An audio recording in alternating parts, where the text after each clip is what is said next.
Hey guys, it's been a while since I've done one of these types of videos, but yeah, no, school's finally over, so I'm gonna be trying to upload a little bit more. So a while back, I've made like tons of videos about, things to remember during self-improvement, things to remember in the gym, and I thought to myself, what about things that I would tell my younger self? So that's exactly what I wanted to make a video on, so I chose to choose 4 things that I wish I could have told my younger self. So let's just get straight into it.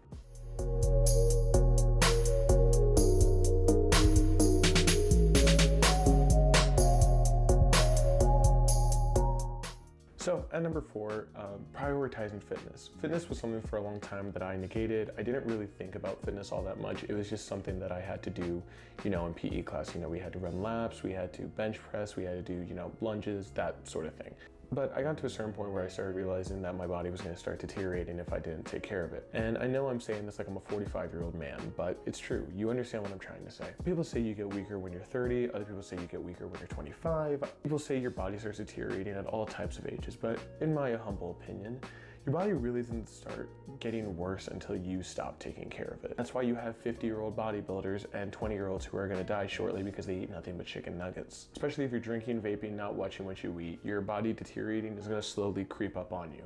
And I realized part of the reason that I don't have the physique that I want to have is because I didn't start training early enough, which is my only regret when it comes to fitness, is the fact that I didn't start short enough. I started when I was 18, so I'm going to be hitting around about 3 years now of completely going to the gym, but honestly I wish I started when I was 13 and I would be probably a lot closer to the physique that I actually want. Let society fool you into thinking that we're all beautiful in our own way. From someone who's been on both sides of this divide, you will see a change in how you are treated, how you feel, how you act, and even your own confidence level. Okay, and at number 3, be okay with being by yourself. I was always worried about not having friends, not having a group to belong to.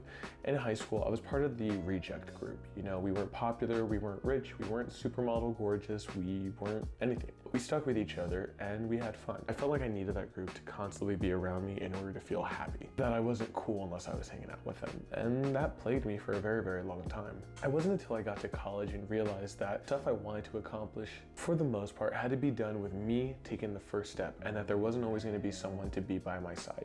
Not to say that you don't need a team. Of course you need a team in order to prioritize stuff, but a lot of the time you're going to have to push yourself.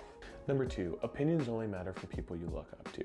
I used to be someone who thought you always need to be gathering data, and to an extent this is true. You should always be trying to try new things and gain knowledge about yourself and the world. But I think where I took this too far is I started taking everyone's opinion to heart. I was constantly trying to see what others thought of me, and to a hurtful extent, I was trying to make sure that everyone liked me. Now, is it fun being not liked? No. All these people who try to make a career off of it, I would guarantee you are really miserable with their lives. Now, let me be clear. I'm not saying you should never take criticism. Criticism is a part of growing, and we've all been around a person who can't take criticism. They're hard to work with, they're hard to hang around, and they're even tough to just simply be in the presence of. You feel like you're walking on eggshells constantly. What I mean is, examine the opinions you're taking seriously. Should these really matter to you? Is the guy smoking pot and stuffing his face full of brownies the one you should be listening to fitness advice from? I'm not trying to be mean, but the person who never left their hometown, works the same job, and is going to be working there for the next 40 years, should you be listening to them on life advice and trying new things? Unless either of those 2 people I just mentioned are what you're trying to go for, I wouldn't listen to them. And again, I'm not saying go around and start telling people that their opinion doesn't matter and they're full of it or whatever. This video is by no means an excuse to go around hating people. But when someone makes a comment towards you, especially someone that may affect you, who you are, remind yourself, where is it coming from? Is this person someone you should let affect you in any way, shape, or form? Is this someone who's in a better position than you? Is this someone who has the moral high ground to you? Everyone has an opinion, but just take the ones that are only going to make you a better person. And number 1, always know when to walk away. So at the beginning of this year, January of 2024, as of the making of this video, I bought a car. And as you can expect, this took a lot of money, a lot of talking to my parents, a lot of having to look at dealerships and, trying to figure all that type of stuff out. It's a long process. It's not just here's cash, here's my car, peace out. I remember I started going to these dealerships. My father told me something very important. He said, don't bring cash. And I asked him, why not? And he said, because when you go to a dealership with cash, you're more inclined to buy.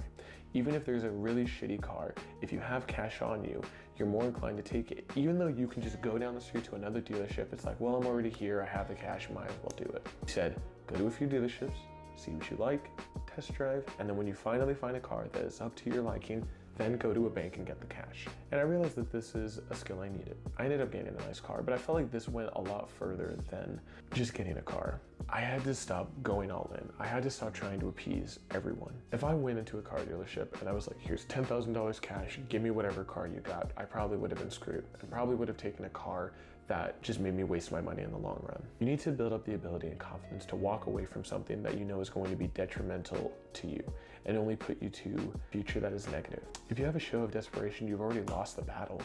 Let me be clear. I'm not saying that when something is not 100% to your liking, you immediately need to walk away. Compromise is a part of human nature, but at the same time, there's a difference between compromise and sacrifice. Compromise is a part of getting along, but it is important to walk away from something that will lead to your detriment or completely to your disadvantage. Scroll down right now, make sure to like, make sure to comment, make sure to subscribe, and I'll see y'all in the next video. Stay safe, stay smart, and start taking accountability today. Peace.